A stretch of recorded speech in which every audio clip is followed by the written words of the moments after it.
Okay, horsey poo. If you're wondering, if you go back that way, you can go all the way up a weird corkscrew, like, helical staircase. And it will eventually lead... Or a spiral staircase, sorry, it's not helical, I don't think. It will eventually lead all the way back up to the bridge that you came in on, which is quite interesting. So the flying guy's all the way over there in the desert, right? Yeah, he is. But I don't think you can get to him on this side. That's one of the frustrating things. You have to keep going back across the other side, right?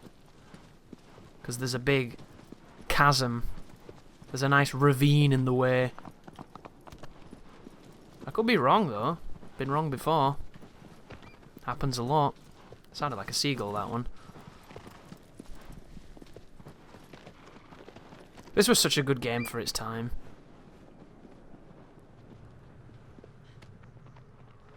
And there's nothing like it, that's the thing. When a game comes along and it does something so different than everything else, even if it's not technically sound or mechanically, you know, the best, it can still feel way better than it even is. Because you're just so impressed by how different it is. It does things its own way. I love that. And that's what I've been hoping that these next generation of consoles will do. Just this idea that they'll finally find their footing and they'll start doing things, you know, their own way, rather than just regurgitating sequels for series we've already played. Because it's frustrating to get excited for something which is just going to be an iterative designed version of the thing you've already played. Like, I was excited for this remake because I love this game, but this is kind of what all sequels suffer from nowadays. They're just rerunnings of the old classics, you know? It's the rock band that's still playing, you know, that one song more than all the other songs because it's the one that got them where they are. And sometimes it's great, but then there's times when it's like with comedians. When you watch a comedian and they blow you away and you're like, oh, I need to see every piece of stand-up they've ever done. And then you find another one and they just regurgitate all the jokes. It's not cool. You want new material, you know? You want a new hour special, or however long they want to do it for. Oh. Can't go down there.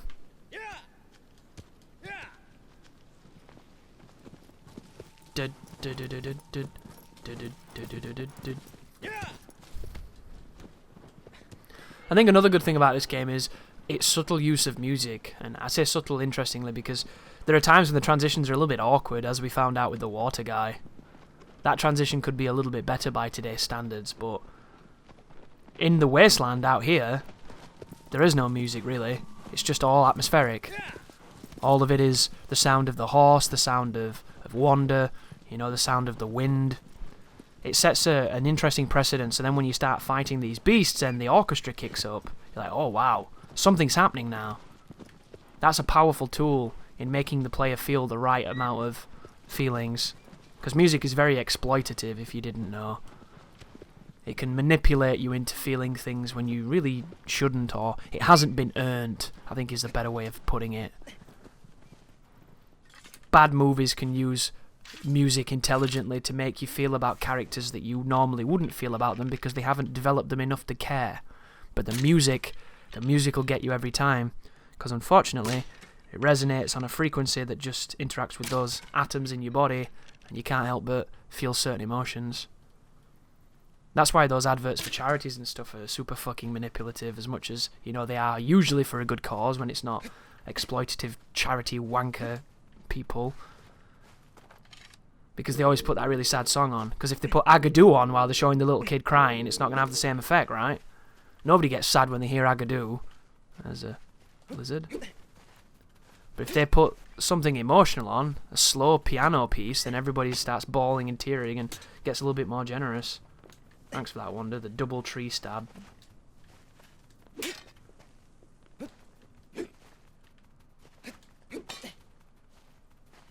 Can't hit this guy. Oh shit. Got him. Pretty sure it did not. But I like doing it. Here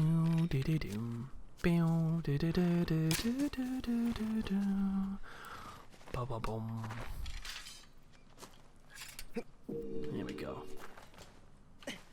You know, a mechanic that I always liked that I don't see enough of was in Zone of the Enders. Zone of the Enders had one button to attack, pretty much. But it was dynamic. So depending on the range from your target, depended on what your character did. And I thought that was really clever. It's one of those systems, it's kind of like the auto jump in Ocarina of Time. When you first come across it, you're like, what is this? This is stupid. Why won't it trust me to do the jump? But the more you use it, the more you realise it's actually pretty clever. Because it takes away execution in areas that not everybody enjoys. And I always felt that the way that Jehuti manipulated between lasers and melee attacks was a really cool feature. It didn't allow you to do any kind of, you know, breaking of that system where you did a melee attack at distance or anything, which was unfortunate. But it was just really clever application of a single button to give you more than one attack. And it reminds me a bit of the auto combos in fighting games where they enable a player who perhaps doesn't want to learn or doesn't want to get, you know, really into fighting games and doesn't have the time to, which is probably the biggest issue for a lot of people. Looks at fighting games as really intimidating, doesn't think that he'll be able to compete and get to a level where he can enjoy the game on a much better level. So instead, just uses the auto combos to great success. And that's pretty much what they're there for. You know, they're there for people to be able to enjoy the game without having to invest hundreds and hundreds of hours. Have we been here before? I can't remember. There's a shrine. There's blurry eyes. Jesus Christ, this game. Heavy on my eyes. Heavy lies the crown on my eyes. Ooh, the bats! That's cool. Kind of feel like they just warped in, but it was cool. Bats again. They're the same ones. It's like the beginning of Scooby-Doo. Ooh! This is a different one if this is the Colossi I'm thinking of. This looks sweet! Yeah, this is a different Colossi! This is not the flying one.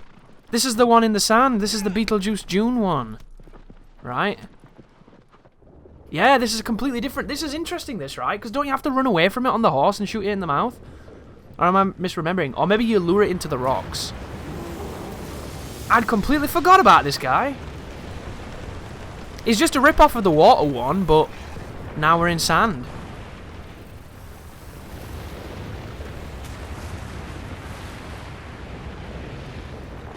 Yeah, I can't remember this one at all.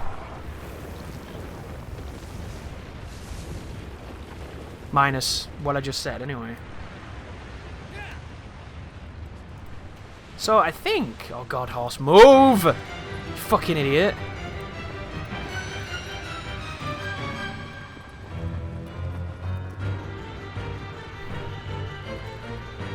I hate this camera so much. It pisses me off something fierce. There he is. Ah! Oh my god! Dude, look how fast it is!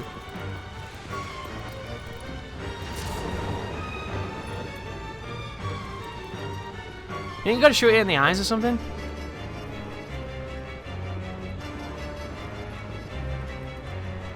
There it is. Can't turn with me, I'm a beast. Oh, this is terrifying!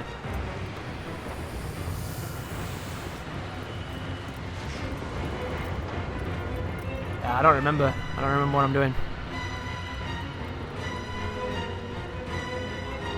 I think you might have to shoot him in the eyeballs. It's gonna hit me, right? No?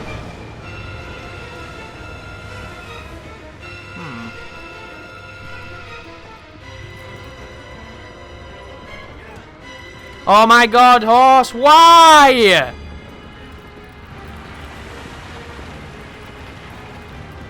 Why would it stop dead like that?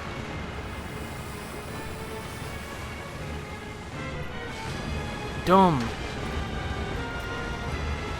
They did it again.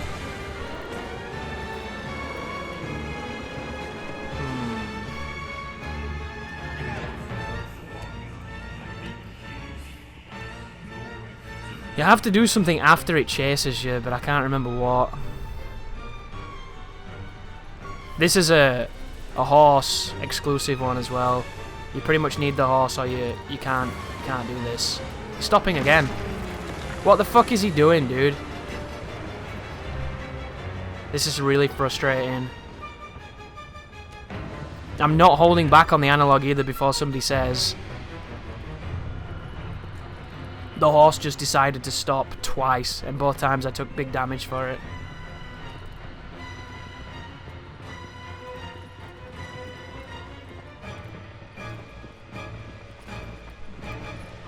I want to bait it into hitting one of these rocks.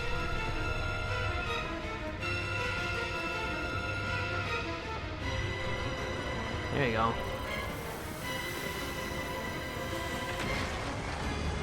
Did it hit that? No. It did not.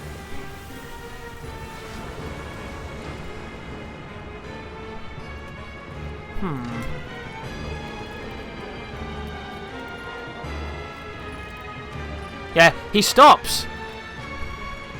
It's weird. I'm holding the direction towards the camera to make him go forward, and he stops. It's like, do I have to hold forward? Yeah, it's not dynamic, it's not correct. I'm dead. That was bad. So when I turn the camera, if this was a logical game, I should hold towards the camera, right? But if I do that, it stops my horse for some reason, and I don't know why. And then it didn't do it then, which is confusing.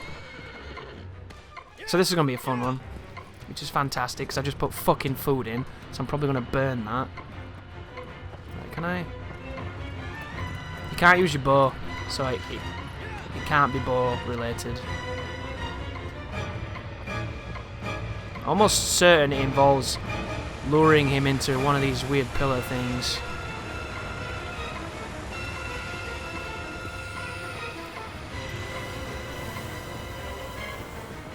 Right, that doesn't seem to be working. It wants me to shoot it in the eyes? Really? How? He wouldn't use the bow. Oh, dude, I stood up on the horse then. That was fun. Oh, I was pressing the wrong button. That's my bad.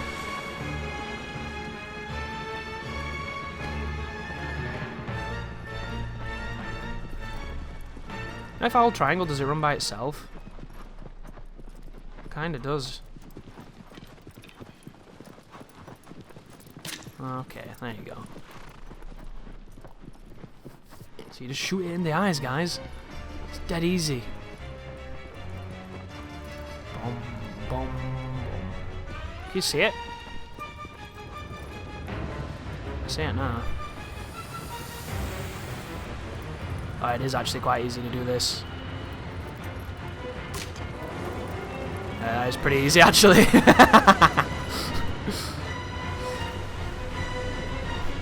I don't know why I was having a crisis in controls, but I was. This is a good tune. That cymbal, very nice. Oh, damn, it's there. Boom. Yeah. Oh, that did no damage.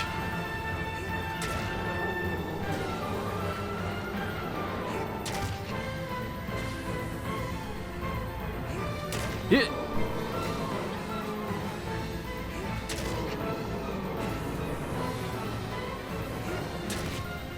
Is this another one cycle? No. Need to get off. Dude! Dude, we might want to not be here. I love how the horse is just chilling. Gives zero shits.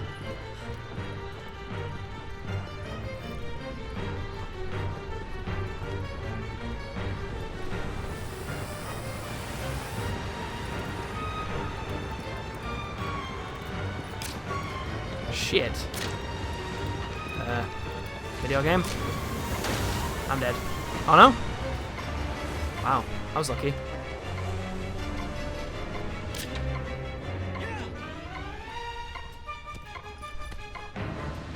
Can you move, please? Thank you. So something I'm learning here that I wasn't doing earlier is when you hold triangle and the horse kind of runs by itself, you don't have to hold forward. Forward probably confuses the inputs of the game. All you have to do is adjust with left and right, and it seems to run way better. So that's my handy tooltip for the day. Where is this bitch?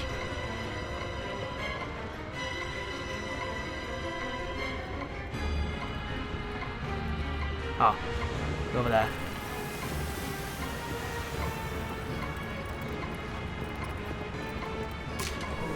There you go.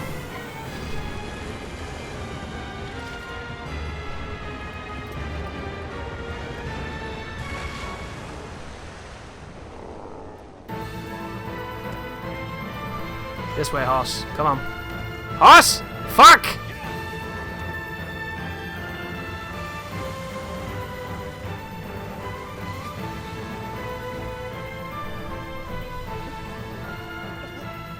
Why is he falling down? Stop falling down, you dick. There you go. Hate that animation so much. There we go. Ooh, this one does bigger damage. Now he's trying to whap us off. And then it does less damage again. It's like the first one does the most damage, and then the second one he gets some kind of weird armor. That was not cool, game.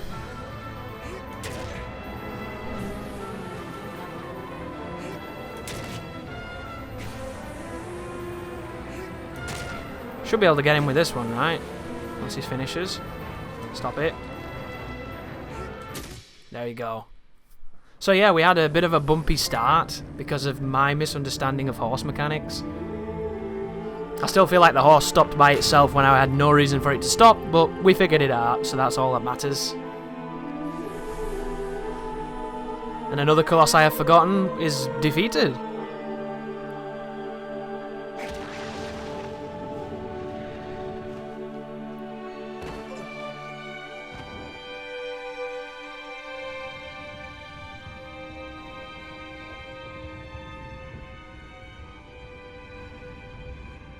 I thought we were gonna die then too. I really did.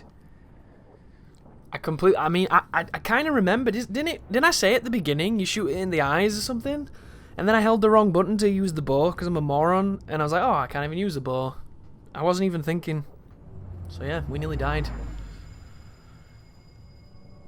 It's not an intuitive control scheme at all. It confuses me, and I keep coming back to it from playing other games. So I'm all over the place. But once you play it long enough, it'll just become second nature. But at the moment, like, I press bow when I want to grab and all kinds of weird stuff. But it's not the game's fault, that's just me. I play too many games.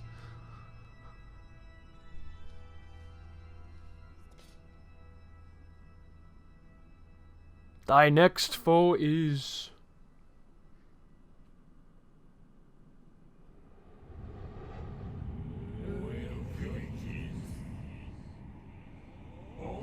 An altar overlooks the lake. A guardian set loose. It keeps the flames alive. Is this one of the little shits?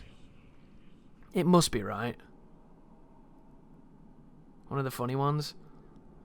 Ones that chase you and try and knock you off plinths and stuff?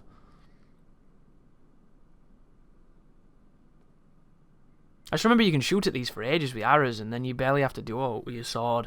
I think I might make a rule in this playthrough that I can't shoot it. That I have to actually kill it properly. Unless shooting it is the proper way.